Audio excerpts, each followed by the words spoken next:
Okay, Jennifer, it looks like you're redoing something. Yes, we are so excited. So we are redoing our Dalton robbery exhibit. It has not been touched since 1984. And so if you've been here in the past 40 years, you know that it needed a facelift a little bit. And so we received a very generous donation. And so we are doing it in honor of one of our favorite Dalton Day characters, Larry Currington. He's being honored by this exhibit. We are condensing it, adding some colors. We're putting in interactive technology. There's some sound effects. So we are so excited. Wow, so it's going to be like a shoot 'em up in there? Well, you're going to hear nice little horse hoofs going down the road, and then it's a touch screen where you can get some first-person narratives of some of the Dalton family members and the younger brothers. Oh, wow. Well, Yeah. that's cool. So it's much more interactive than it used to be, right? Much more. We took the text and condensed it a little bit, refreshed the language, added some color. Previously, some of the vinyl letters had fallen off, words were missing or misspelled. The display case, the corner case that showed off the guns and the note, that needed to be updated. So we're doing it all, and we're so excited. Wow. And now, yeah. Was there an audio recording before? There was a video that played, but it was an 8-minute video. It was really too long for people to stop and watch. So this is, you kind of choose your 45-second to a minute video of a first-person narrative regarding a particular family member. I'm Thomas Coleman Younger, but most know me as Cole. I rode with Quantrill's Raiders in the war, and when peace came, it didn't feel much like peace for men like me. Jesse and Frank James were friends from those days, and together we formed the James Younger Gang. We robbed banks, stagecoaches, and trains across the Midwest. In 1876, Northfield, Minnesota changed everything. Townsfolk fought back hard, and I was shot more times than I can count.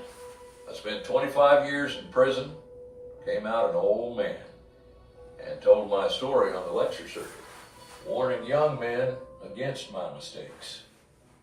Oh, okay. Yeah. All right. Well, that's that's a smart way to do it. Yeah. Yeah, because people want to get on to the rest of the It museum. does. And museum audiences have changed. Their attention spans have changed. And so it was just time to brighten it up a bit. Yeah. Okay. And so, how long have you been planning on doing this? We have been planning since February. Oh. It has been a long time waiting, and now it's all of a sudden getting it in. But we're super excited. We're excited for Larry, of course. We're excited for the museum, and can't wait to get people's feedback. Yeah, that's great. And so, the process. How did you make decisions to pick out certain things, change things?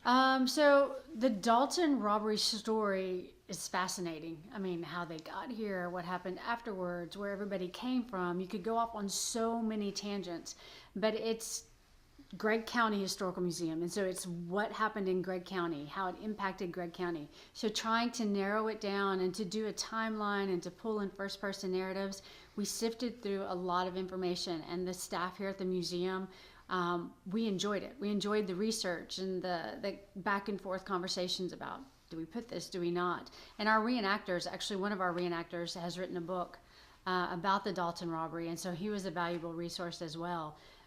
The hardest part was narrowing it down because there are so many interesting tales that go with it. What is the tale of the robbery?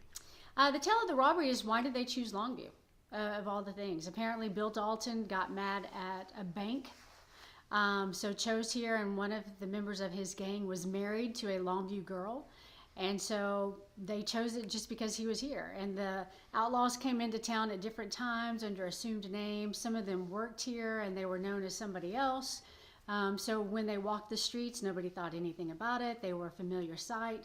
Bill Dalton was the last one to come to town, and he came to town right before the robbery took place. He handed the cashier a note, and it had the wrong date on it, and it was signed with an alias. I mean, there's just different facets to it that you could spend a lot of time researching. Yeah, and then when they left, how did that go? So when they left, they tried to take a couple of hostages. That did not go as planned. One of them got away and jumped into a vat of lye to hide. So unfortunately, he died from exposure to the vat. The other one was taken out of town, and then he was released, and he was met walking back into town. And so a posse took up after him. They did not catch them that day. In fact, it was a period of time afterwards that the outlaws were brought to justice in the Frontier Way. Oh, in the Frontier Way. In the Frontier Way. So that means it was over. It was over. Not would they? It was over. Were they? Was it a shootout or were they hung? Or? Yeah, so Bill Dalton was apparently caught up at his house in Oklahoma, and he ran through the back as the posse was approaching from the front. The other two members did not learn their lesson. One of them was killed in a saloon gunfight. So it was not necessarily from the laws, but they did meet frontier justice. So yes, it was truly frontier justice. Frontier justice. And karma. Yes, one of them was killed during the robbery. So he did not escape with the others, but yes. But it all caught up with them. It all caught up with them. With all four. of them, Yep, I guess. all of them. Wow. So had they done any crimes after that?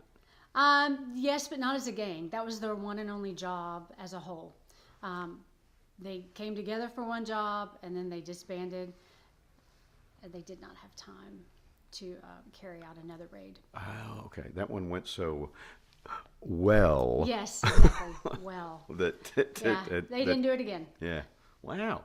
So that's that's very. Actually, I didn't realize that was the one and only time the gang actually committed a crime. Well, Bill got mad. The reason he was mad at banks is because several of his brothers had tried to rob banks in Coffeyville, Kansas, and they were all shot down that day. They all met frontier justice, so that's why he got mad at a bank, and that's what drove him here. Wow. Okay. Yeah, that's quite a story. It sounds like a motion picture. It should be if it's not. Well, I know. I can just see That's Kurt. why we reenact it every year, because people are fascinated. I just see Kurt Russell in there, and some of those other. What a great actor. Yeah. So, wow, that's really interesting. And I guess museum Tuesday through Saturday. Tuesday through Friday from 10 to 4, Saturday 10 to 2. It is open. We are ready for business and can't wait to show it to you. So you can come down here and safely meet the Daltons. Exactly. Exactly. And hear it in their own words. That's very cool. All right. Anything you'd like to add? I don't think so, but thank you very much. Yeah, thank you.